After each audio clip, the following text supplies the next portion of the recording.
The South Pacific II, formerly the Beryl May II, is one of the most iconic vessels ever to sail Australian waters. This series charts some of her extraordinary story and past adventure before lifting us into the sheds of the famous Norman R. Wright and Sons, the historic boat-building operation where it all began nearly 65 years ago, to document her latest major refit.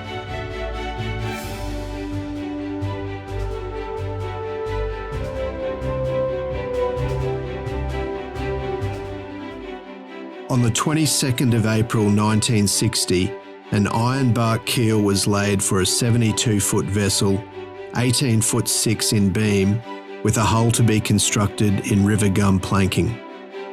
Beryl May was commissioned by a Mr. Webb of Sydney, who engaged Eldridge McGuinness, a US-based nautical engineering firm, for her design, and Norman R. Wright of Brisbane for her subsequent construction.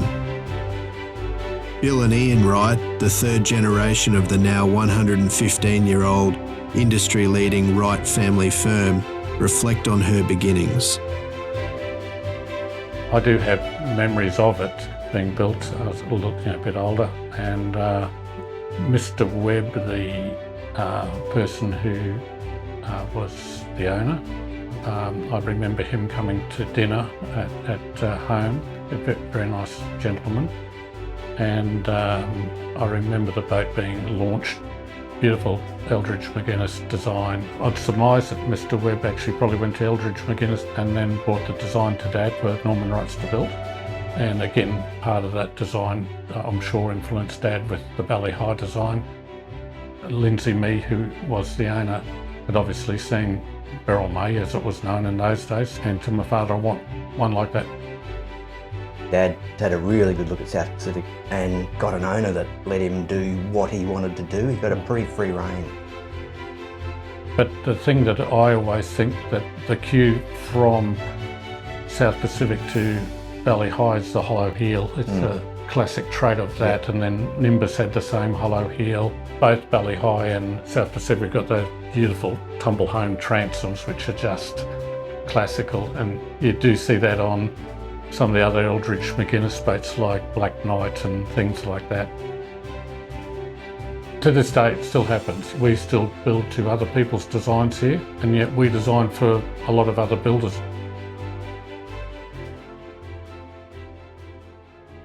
Founded in 1926 in Boston, Massachusetts, Eldridge McGuinness designed a broad array of vessels, coming to prominence during World War II with a close association with the US government, including the design of tugs, salvage ships, minesweepers and small transports. One notable launch was John F. Kennedy's private 52-foot, 30-knot Marlin, which served as a floating meeting room during his presidency, including with members of cabinet during the Cuban Missile Crisis. The company's early cruisers were popular for their ease of handling and ability to be driven under sail or power. Amazingly, this design feat made its way into Beryl May also, despite the vessel's substantial weight and volume. It was a philosophy consistent with Norman R. Wright's. We've always been sailors first and foremost. I wouldn't know how to catch a fish if someone gave me fishing. No idea. Me either. Yeah. And I guess we had a great teacher, Dad. Dad was very quietly spoken, but he was one of Australia's best dinghy sailors. And then Uncle Norm. And that's where you learn your basics as dinghy sailing. If you can sail a dinghy, you can sail just about anything. Yeah. If you're designing really efficient hulls for sailing boats with motors in, and then reverse the technology around, you end up with extremely efficient motorboats, which I think the boatyard's always renowned for, building boats that go very quickly with very low horsepower or go a long way with very little fuel usage. So I think that's the other side. Yeah, and that's, I think, the world's lost sight of that. Yeah. But maybe we're going to come back to it one day. Eldridge McGuinness's later vessels became popular for fishing, where they were known to be designed and engineered to operate efficiently and safely in harsh commercial fishing conditions. This was another quality that the Beryl May would go on to thoroughly validate. Coupled with Norman Wright's renowned build excellence arrived a vessel of unique quality. After 2 years and 1 month in construction, the Beryl May II departed the Norman Wright shed at Bulimba, completed at 6 p.m. on the 18th of May 1962. Shortly after it was finished, it left Queensland waters, so we didn't see it again until the Jennens bought it, basically. In 1974, Beryl May II was sold to new custodians, a family already decorated in sailing circles with a rapidly growing reputation in fishing, the Jennens family. Ron Jennens was a 12-time Australian champion in the Finn class of sailing dinghies and a 3-time Olympian. The Jennens had become interested in motorboats and fishing, with Ron already setting records. Ron encouraged Father Herbert Jennens to take a flight to Sydney and inspect a unique vessel being offered for sale. The rest is history. We saw Beryl May was advertised by Preiser down in Pittwater. She was on the Pittwater for sale. So down we went, and we looked at the Beryl May. We got her out of the water, had a look underneath. Everything seemed to be good, and so Dad made an offer, and you can't believe it. We bought her for about $400,000. That was 1974. Yeah, back in '74. And then we did a major refit on it. Alongside her first refit, the Beryl May was renamed South Pacific II, a name that held special significance to the Jennens. The original South Pacific, a beautiful 57-foot Watts and Wright cruiser, came to national attention when it was stolen from the Jennens mooring at Bulimba in Brisbane by 2 encyclopedia salesmen and a 10-year-old boy. She was repainted, renamed Tiki 3, and sailed to New Zealand via Lord Howe Island, an epic tale for another day. But it was the name South Pacific II for which this boat truly became famous. Ron Jennens ultimately assumed ownership and the helm from Father Herb and established one of the most prolific and renowned game fishing, mothership and charter operations in Australia. The South Pacific was the game fishing operation and the mothership and the business side, and Dad and I shared, a decade of working together in the marlin season. But the other part of that is that she was also our family boat, like every holiday was down the bay on the South Pacific. So, such a huge part of our childhood. Great upbringing. Yeah. Shaped our lives, really. Totally. Yeah. Captain Ron and the South Pacific II became an irrepressible duo, an instantly recognisable fixture in Moreton Bay and on the Great Barrier Reef, where Ron became a pioneering and widely respected figure. It is such a unique fishery up there, and at that time most of the boats were day tripping in and out of Cairns. Yeah. And most of them only probably did 15 knots at best, and so it's a 2 or 3 hour run to the grounds and a run home again. So putting a mothership out behind the reef just was a game changer. And of course, it's quite a thing now. The thing was, the marlin come in to feed on the edge of the Barrier Reef near sundown. And the number of big fish that were being caught by us and another mothership there, just the word got around, and game boats changed then.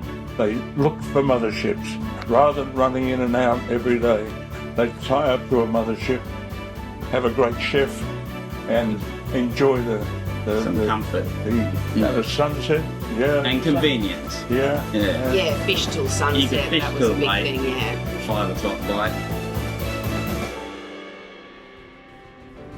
With her river gum hull and topsides, beach decks and a ribbon maple interior, the boat is steeped in Australian wooden boat building history.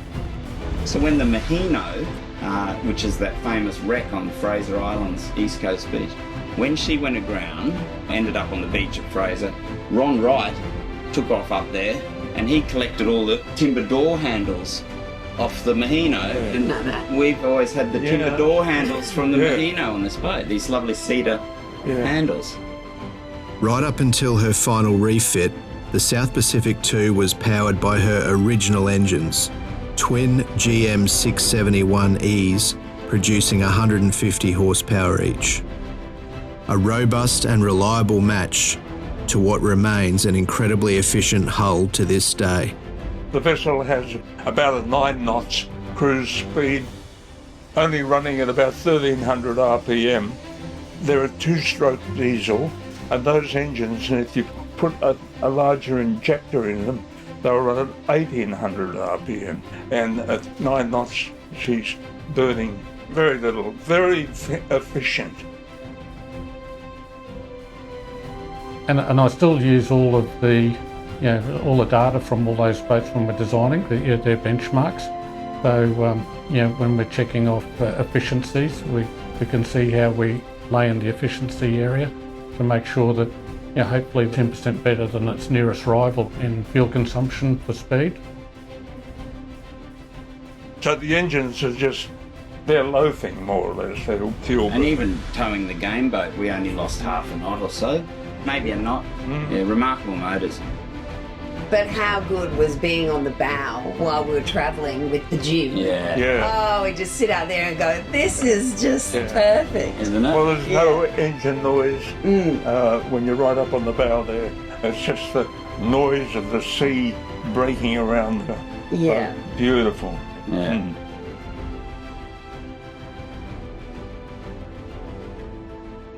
In 2014, after 40 years of adventure in the Jennings family, the time inevitably came for Ron to sell her.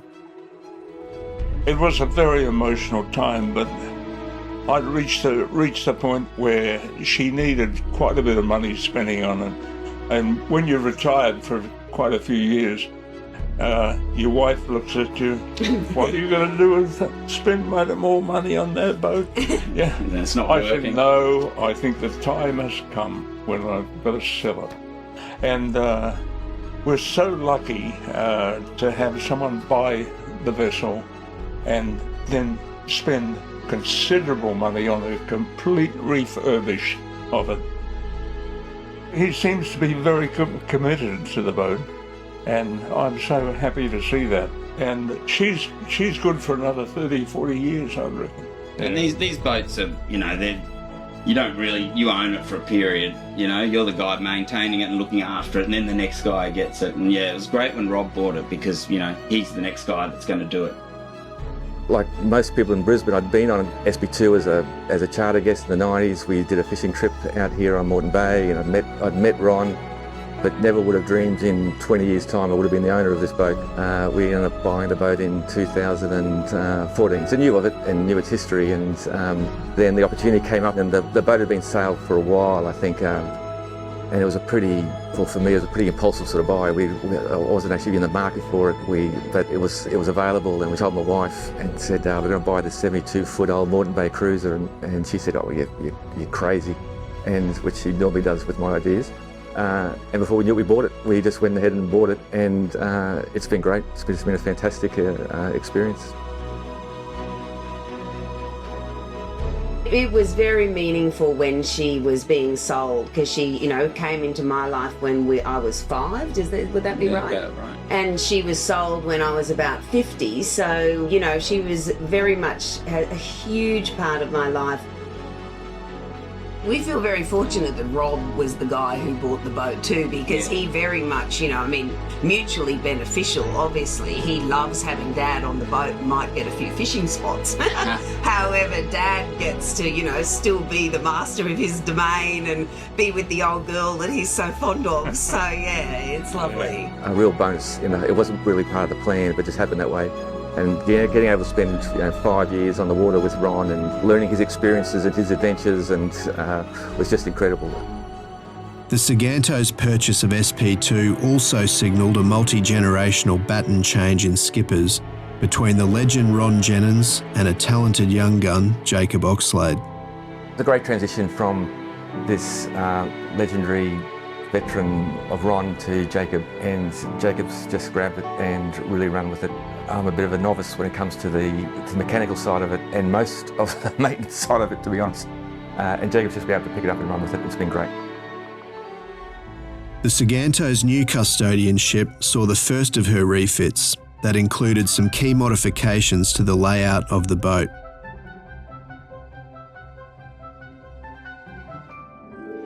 In 2023, the major restoration began at Norman Wright and Sons to secure her future for a new era. A journey Jacob will lead us through in the coming episodes. Rob, the owners, we're so lucky to have him. The boat's so lucky to have him, allowing us to do all this work to the boat. Going from literally stem to stern on this refit. So she will be a better than new boat with all the upgrades we're doing. So we want to keep the original look of the boat whilst moving forward with modern technology and modern products as well. So begins the next phase in the seagoing life of this remarkable vessel. We'd like to do the standard season will be up the Queensland coast to the Whitsundays and Lizard Island, and then there's a long bucket list of going to PNG, going to the Kimberleys, going to Tasmania, going to Vanuatu. All these potential options are available to us to look at big long distance sort of trips. It's got this incredible history of these adventures that it did with the Jennings family, of course, and that's what we're looking forward to is our own adventures, right? Taking that to the next generation of doing similar but different sorts of trips away and experiencing the same. Upon completion, the South Pacific II will remain an enduring example of the best in Australian boating legend. Someone on board one time said you could describe this boat as poetry in timber. And I've never forgotten that. I think that was Peter Bristow who said it was poetry in timber. Seen it in rough weather and off Noosa punching home, and I just sat in the national park and watched it slowly go by. It was magnificent to watch it see.